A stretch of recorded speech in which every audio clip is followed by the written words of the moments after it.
Bismillahirrahmanirrahim. Assalamualaikum warahmatullahi wabarakatuh. Jadi saya akan menjelaskan terkait dari pengantar teori himpunan ya. Jadi teori himpunan, di mana yang Anda harus paham dari teori himpunan itu adalah definisi itu sendiri. Jadi apa itu himpunan? Di mana himpunan itu tidak lain adalah kumpulan objek-objek. Jadi ada kata kumpulan objek yang mempunyai syarat yang jelas, yang mempunyai syarat tertentu ya, syarat tertentu dan jelas. Artinya apa? Objeknya itu dapat berupa bilangan, berupa manusia, hewan, tumbuhan, negara, dan objek lainnya. Kemudian selanjutnya Anda harus tahu notasinya. Notasi. Jadi notasi di sini di mana himpunan itu dinyatakan dengan huruf besar. Himpunan dinyatakan dengan huruf besar. Huruf besar ya. Nah, jadi dengan menggunakan simbolnya, dengan simbol dari himpunannya itu adalah kurung seperti ini yang Anda bisa lihat. Nah, jadi sedangkan anggotanya itu anggota-anggota dalam kurung ini itu adalah huruf kecil. Nah, adapun notasi selanjutnya yang Anda mesti tahu, notasi seperti ini itu tidak lain adalah anggota himpunan. Jadi ini adalah notasi anggota himpunan atau biasa disebut elemen ya, elemen. Notasi atau anggota himpunan atau elemen.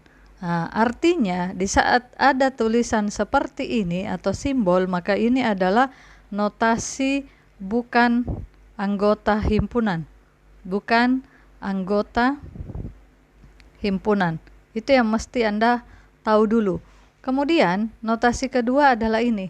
Ini tidak lain adalah notasi himpunan bagian. Ya, jadi ini adalah notasi itu himpunan bagian.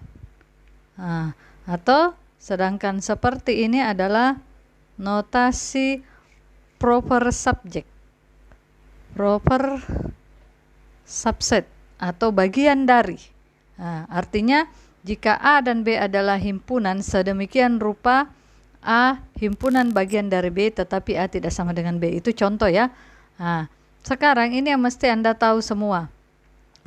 Selain itu Anda juga mesti tahu yang mana itu himpunan bilangan bulat positif, bilangan bulat negatif, bilangan bulat asli caca. Itu yang mesti Anda paham dulu. Jadi dasar dari himpunan itu adalah yang mana-mana itu anggotanya. Jadi saya lanjut ke halaman selanjutnya ya. Jadi kita lanjut ke halaman selanjutnya. Itu adalah bilangan. Saya lanjut ya, tunggu. Jadi selanjutnya,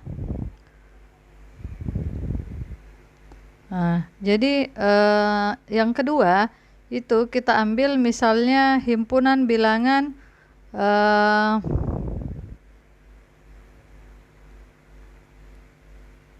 jadi yang kedua itu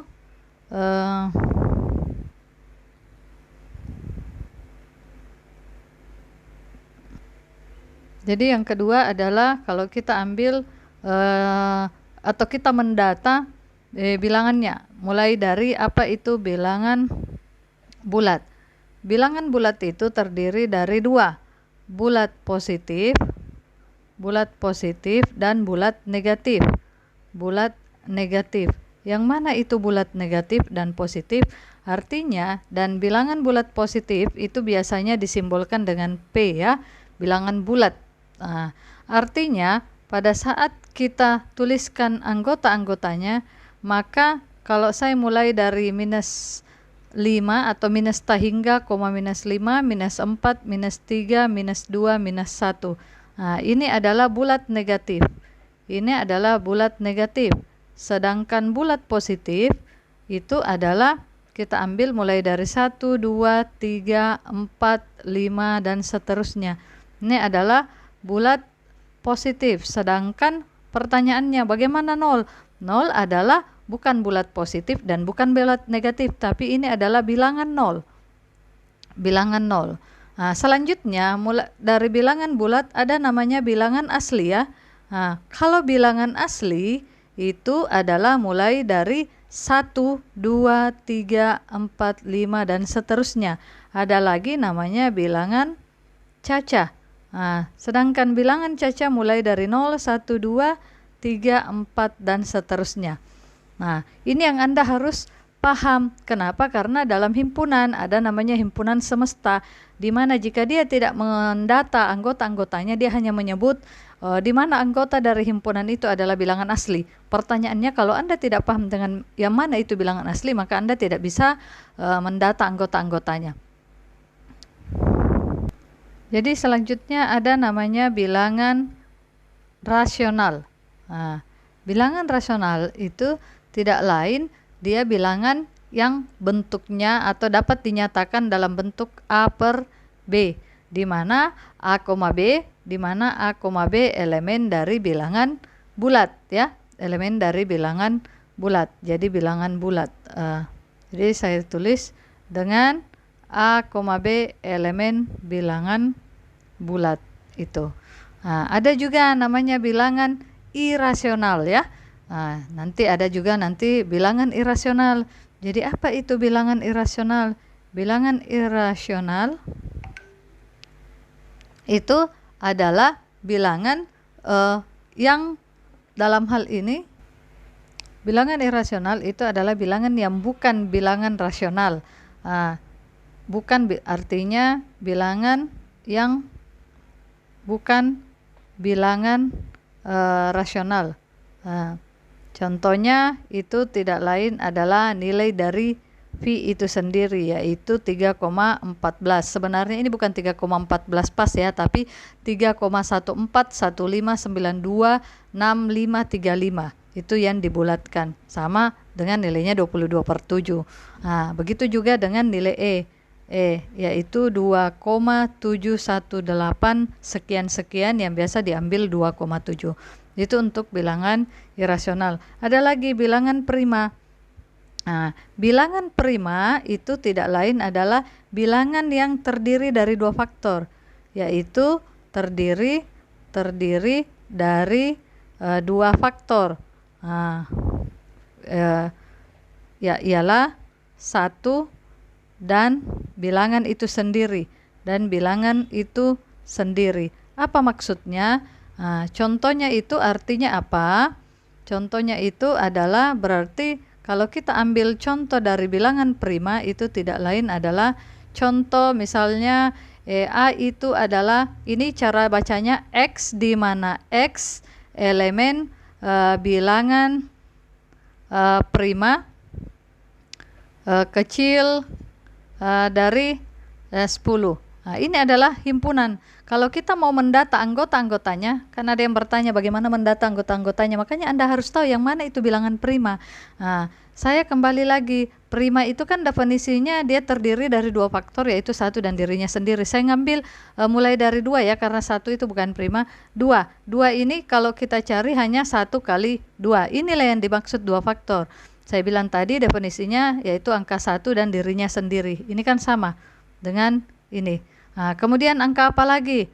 Misalnya, jadi saya ambil 3, 4, 5, 6, 7, 8, 9, 10. Karena lebih kecil dari 10 ya, berarti kita hapus saja 10. Nah, kita uji ini. Nah, 3 adalah 1 kali 3. Sedangkan 4, 1 kali 4, 2 kali 2. 5 itu 1 kali 5. 6 itu terdiri dari 2, 1 kali 6, dan 2 kali 3. 7 itu 1 kali 7. 8 itu bisa 2, 1 kali 8 dan 2 kali 4. 9 itu 1 kali 9 dan 3 kali 3. Jadi yang mana yang terdiri dari dua faktor dan faktornya itu adalah 1 dan dirinya, yaitu 1 dan 3. 4 ini sudah salah. Nah, berarti 5 benar. 1 dan 5. 6 juga salah. 7 itu 1 dan 7, 8 itu salah dan 9 salah. Berarti kalau kita disuruh mendaftar anggota-anggotanya, maka A itu bisa kita tuliskan menjadi 2, 3, 5, 7. Nah, itu saja.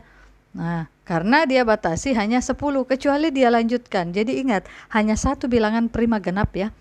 Kata kuncinya hanya satu bilangan prima genap, yaitu 2. Selebihnya ganjil. Tetapi ingat, tidak semua bilangan ganjil itu prima. Nah, saya langsung lagi lanjut jenis bilangan yang lain ya. Jadi kita ambil lagi jenis bilangan yang lain. Nah, jenis bilangan yang lain yang selanjutnya adalah tadi yang keberapa ya? Ada lagi bilangan ganjil. Bilangan ganjil itu adalah 1, 3, 5, 7, 9, 11, dan seterusnya. Nah, atau dapat dituliskan 2n tambah 1 dengan n elemen bilangan bulat ya, bilangan bulat. Artinya pada saat Anda ganti n mulai dari 1, 1 kali 2, 2 tambah 1, 3. Nah, kita ganti 0, bilangan bulat 0 artinya 2 kali 0 tambah 1, 1 ya. Jadi itu rumus umumnya. Sedangkan bilangan genap itu kita data adalah 2, 4, 6, 8, 10, dan seterusnya. Artinya yang bisa dibagi 2 atau saya simbolkan 2 kali n. Ya, dengan n elemen bilangan bulat. Mulai dari kita substitusi 1 berarti dapat 2, 2 dapat 4, 3 kita substitusi dapat 6, dan seterusnya. Ini rumus umumnya ya. Jadi itu dulu yang Anda paham, baru kita mendata anggota-anggotanya. Jadi kalau saya ambil contoh, saya mempunyai satu himpunan P itu adalah himpunan X, di mana X adalah elemen bilangan caca kecil dari 10. Nah, tadi kita sudah tahu caca itu mulai dari 0. Berarti kita masukkan saja langsung adalah 0, 1, 2, 3, 4, 5, 6, 7, 8, dan 9. Kita masukkan, minta lagi B itu adalah X, di mana X elemen bilangan genap kecil dari 10 misalnya. Berarti anggotanya adalah 2, 4, 6, 8. Itu ya, saya kira itu untuk yang bertanya terkait dengan himpunan dan bagaimana mendata anggota-anggotanya. Jadi Anda harus paham dulu semua jenis-jenis bilangan, mulai dari bilangan asli, bilangan caca, dan ganjil, genap, prima, rasional, irasional.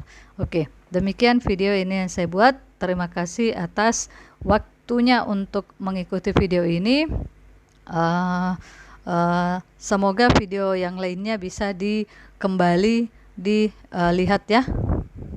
Kasih.